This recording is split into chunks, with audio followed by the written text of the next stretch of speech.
I'll get started and now. Hello everyone, I am Henry Stevens IV. I am in 4th grade and I am 10 years old.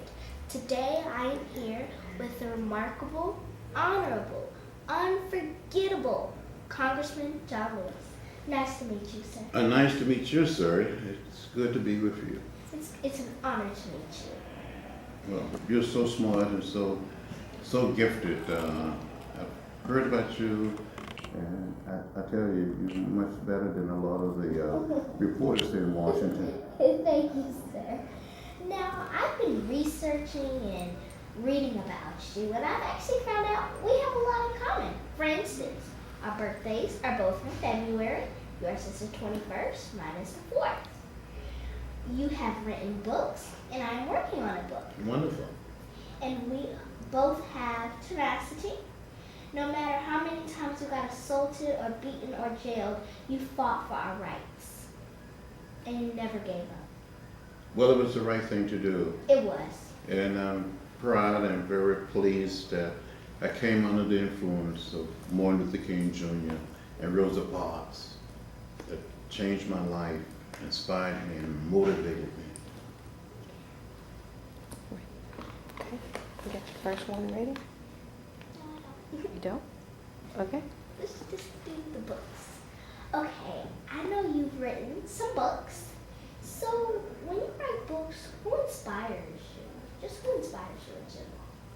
Well, my very first book, called Walking with the Wind, it just tells the story of my life.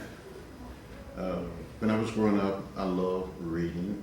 I had a teacher who told me, read, my child, read. We had very few books in our home, but I read everything that I could get my hands on. The books, magazines, newspapers, and I read about individuals like Booker T. Washington, George Washington Carver, Frederick Douglass, and I heard about Martin Luther King Jr. and Rosa Parks on the radio, and I read about these two individuals. They inspired me. And when I was a little boy, in about the 3rd or 4th grade, I made a trip to Tuskegee and visit the George Washington Carver Museum, and that inspired me also. Wow, so you have many inspirations. Well, you know, growing up the way I did, I grew up very poor on a farm with 6 brothers and 3 sisters, and I had a lot of work to do on the field, on that farm, and reading,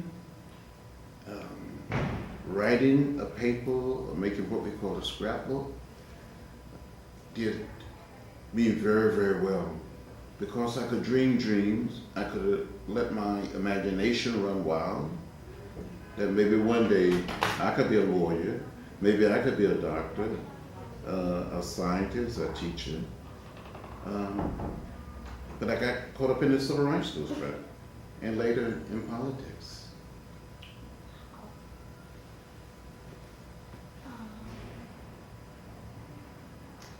Now, I know that you just said that you like reading. So what kind of books do you like to read? I like reading history. Well, I'm not surprised by that. Right, I like great stories. I like to read about the lives of people.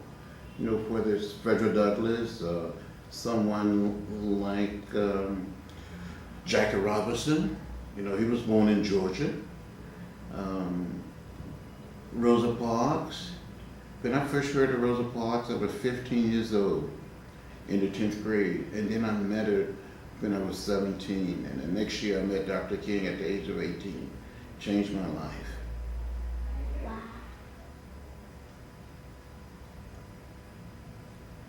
So with all that being said, how would you? He didn't usually do this. He's just. How do you feel about America now? So America has changed. So what do you think about America now? Well, America has changed. America is different. It's much better.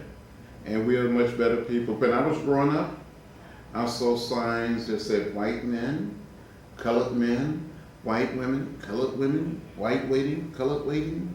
Those signs are gone, and they will not return.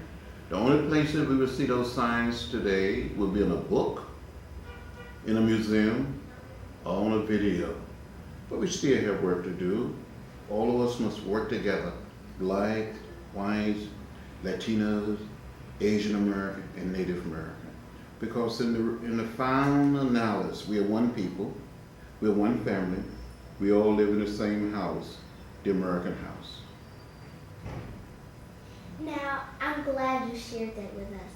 What do you think Dr. King would say about America now? Oh, Dr. Martin Luther King Jr. would say that America is a better America. He would say that I said that we will make it to the promised land. He may say that we're not quite there yet, but we're going to get there. He'll be very, very proud and very happy to see all of the changes that have occurred. I spoke to a group of third graders in Atlanta not too long ago, and there were all these little children, all these little third graders, and I said to them, Dr. King will be very proud of you because you look like the real America. He'll be very proud also. He would say, this is unbelievable, this is unreal, that you have a man of color as president. You know one day you could be president of the United States? I've been thinking about that. Well, you know, you should continue to think about it, and hold on to your dreams, and just go for it. You would make a wonderful president. Thank you. Sure you would too. Well, you know, I've been in Congress all these many years, and we need someone much younger than I am to be president. And you go out there and stand up and speak out and fight the good fight. And you will be a young, smart president. Thank you. You're more than